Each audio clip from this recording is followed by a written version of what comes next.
Olá, nono ano. Sejam todos bem-vindos a mais uma aula de História. Eu sou a professora Luciana, falando aqui com vocês. Estamos aqui na segunda parte da aula sobre a Revolução Russa. Para recapitular, a Revolução Russa, ocorrida em 1917, ela foi o primeiro caso de sucesso de uma revolução proletária que destruiu a ordem capitalista e burguesa da história da humanidade. Certo, pessoal? Tá? A Rússia, pessoal, pré-revolucionária, ou seja, antes de 1917, ela possuía 20 milhões de metros quadrados, sendo naquela época e ainda hoje o maior país em extensão territorial do mundo, possuía cerca de 170 milhões de habitantes, tá? E a sua principal característica era que a maioria desses habitantes viviam no campo, tá? E o Império Russo possuía um grande atraso econômico e industrial em relação aos países da Europa Ocidental, principalmente em relação à Inglaterra, à França e à Alemanha, certo? A desigualdade social no país era gritante, tá? 80 a 90% da população vivia no campo e não sabia ler e escrever, tá? Os camponeses trabalhavam muito, ganhavam muito pouco, viviam em situação humilhante e eram muito maltratados. Viviam sempre famintos. Os nobres, como é de se esperar, né? Viviam no luxo, na riqueza e sempre na fartura, tá? O país era muito estranho, porque apesar de estar no fim do século XIX, ele ainda era essencialmente feudal, tá? A aristocracia rural e o clero da Igreja Ortodoxa Russa detinha praticamente todo o controle e a propriedade da terra, certo? E quem governava este país? Este cara aqui, ó, o czar Nicolau II. Além de tudo isso, a Rússia ainda vivia em um regime absolutista, tá? E quem governava o país era este cara aí, o czar Nicolau II. Governava o país com mãos de ferro, não dava liberdade política para ninguém, para nada. Os partidos políticos eram proibidos, a imprensa era censurada, qualquer rebeldia contra o governo era reprimida e o rebelde era exilado na Sibéria, tá? Os cossacos, que era a polícia czarista, ela reprimia duramente qualquer ato contra o Nicolai II, certo? Quando a indústria chega na Rússia, lá no início do século XIX, esse 90% da população camponesa que vivia na miséria se tornam operários explorados nas cidades russas, tá? Dentro, pessoal, desse contexto de exploração, tanto de operários quanto de camponeses, surgem dentro do país as ideias socialistas do Karl Marx, tá? Que é este cara aqui que eu tô mostrando para vocês na foto, tá? O partido que surgiu lá na Rússia foi o PSODR, tá? O Partido Social Democrata Russo, que no começo era um só, mas a partir de 1903 se dividiu em dois, os mencheviques e os bolcheviques. Os mencheviques, liderados pelo Alexander Martov, mencheviques significando minoria em russo, e os bolcheviques, liderados pelo Lenin, sendo que bolcheviques significa maioria em russo, tá? A situação da Rússia ela se torna um pouco mais complicada em 1904, quando eclode a Guerra Russo-Japonesa, onde o czar ele aloca os recursos que a Rússia tinha para essa guerra, deixando a população ainda mais na pobreza, tá? O Japão, ele ganha da Rússia e aumenta ainda mais as dificuldades do povo russo. Em janeiro de 1905, numa cidade chamada Petrogrado, o povo faz uma passeata, né, como eu já falei para vocês na aula passada, levando um abaixo-assinado para o quiser ver, onde eles reivindicam melhores condições de vida, direitos trabalhistas. O czar, ao invés de olhar esse abaixo-assinado, ele ordena que seu exército massacre o povo, atire contra o povo. Esse episódio ficou conhecido como Domingo Sangrento, tá? E desencadeia no país uma série de revoltas e greves. Essas revoltas elas foram derrotadas pelo governo czarista, porém abalam profundamente a imagem do czar, tá? Que deixa de ser visto como pai do povo, tá?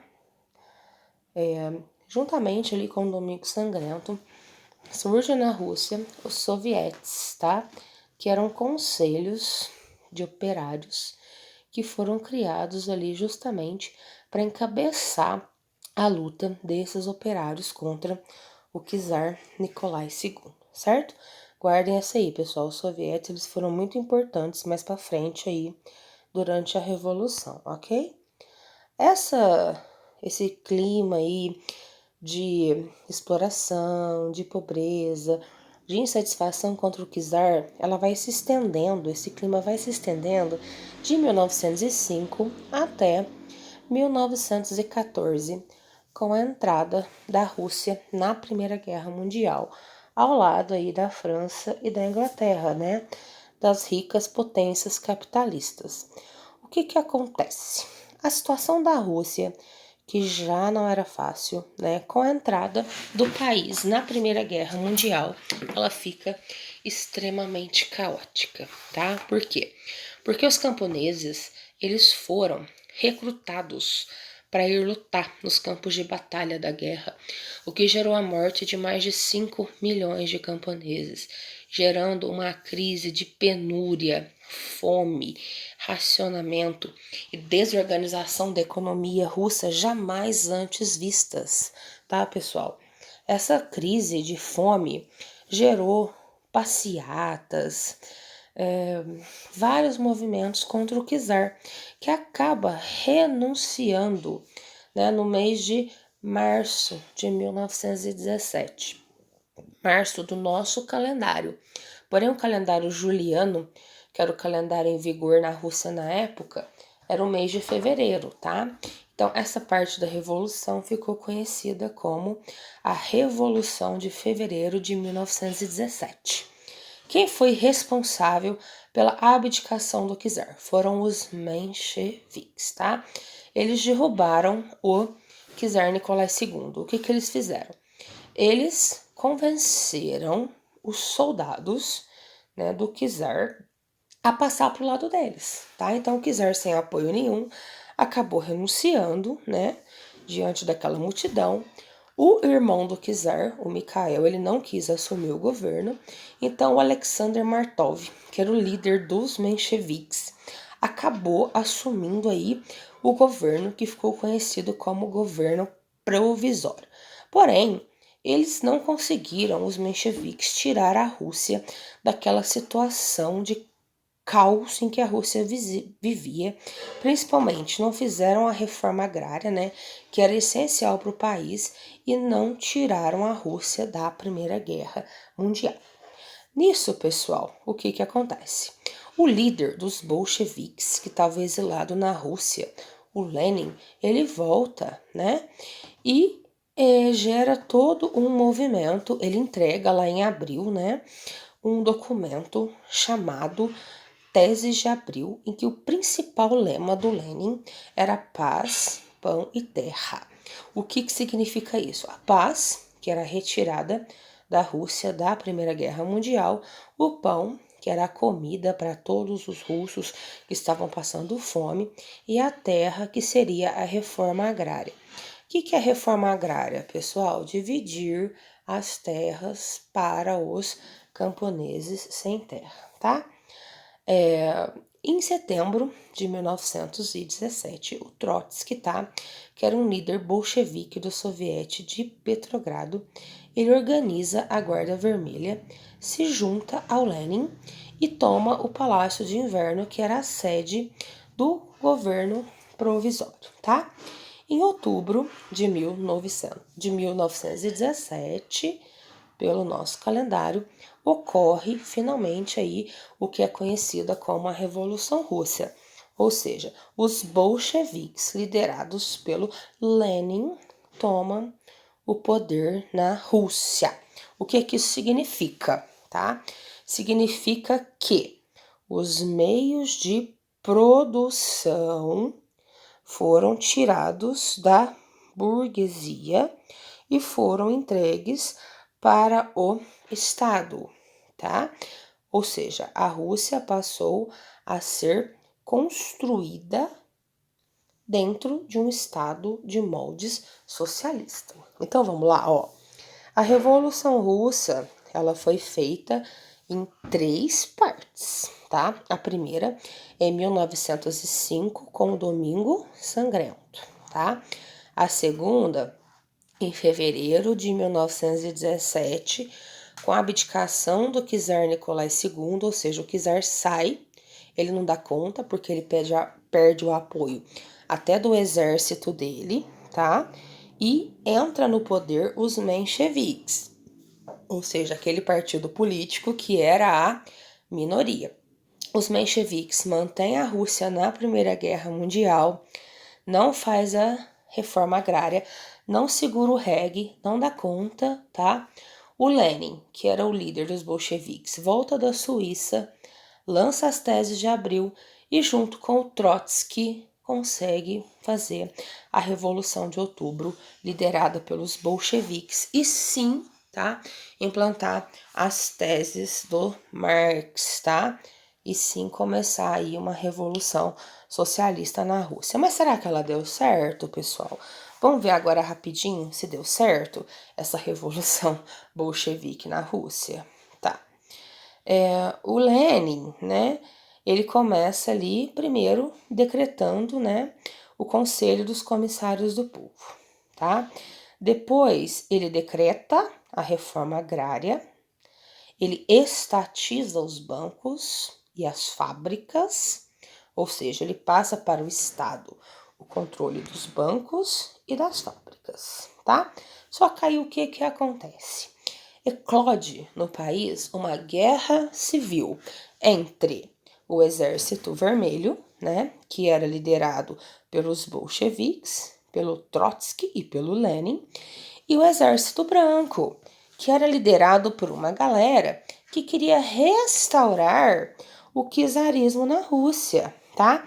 Essa guerra civil na Rússia, né, durou até 1921, pessoal, e foi responsável pela morte de mais de 9 milhões de pessoas.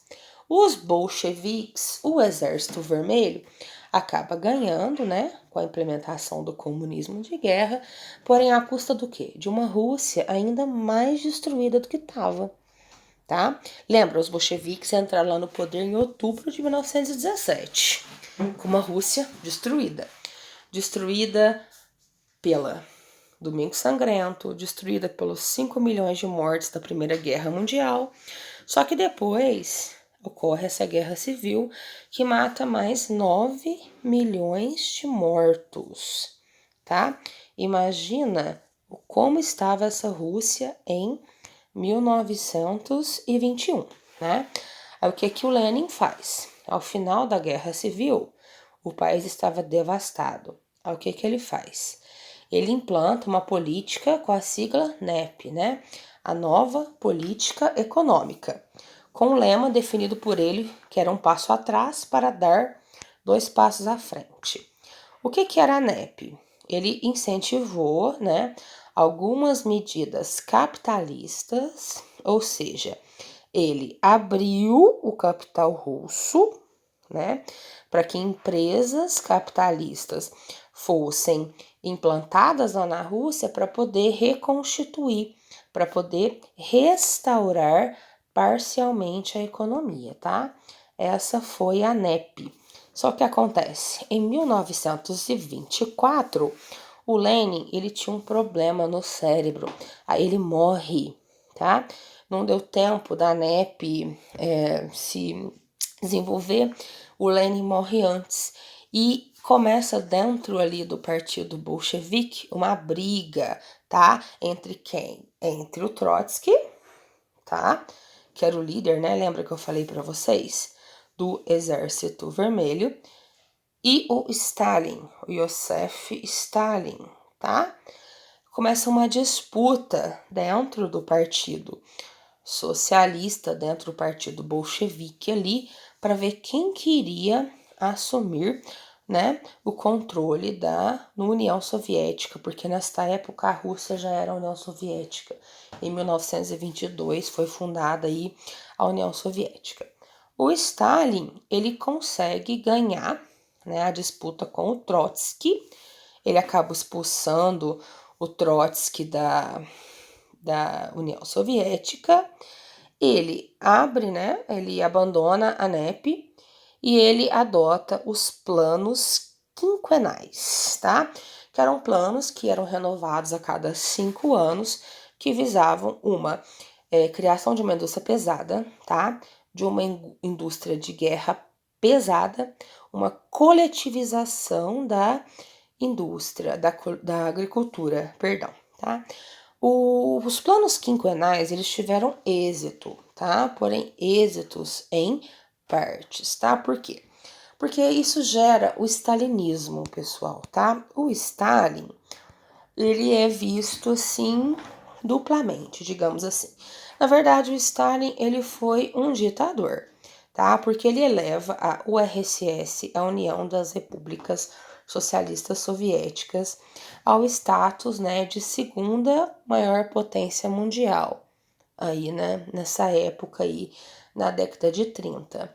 Porém, ele era um ditador, tá? Ele era um ditador, ele matava as pessoas, ele não se importava com os camponeses morrendo de fome, ele tem uma visão ambígua aí, né?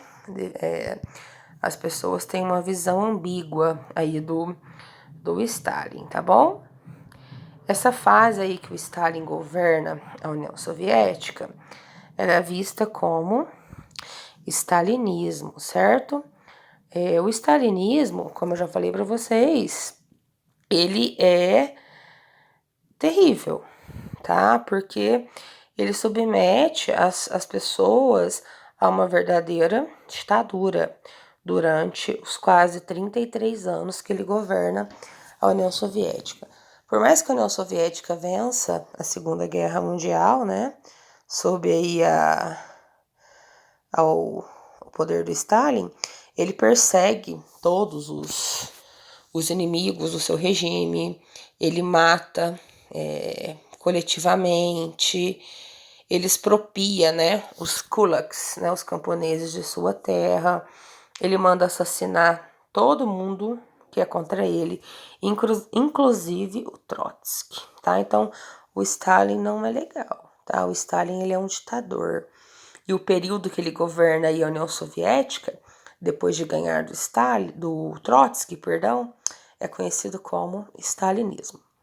Pessoal, desculpa aí a aula.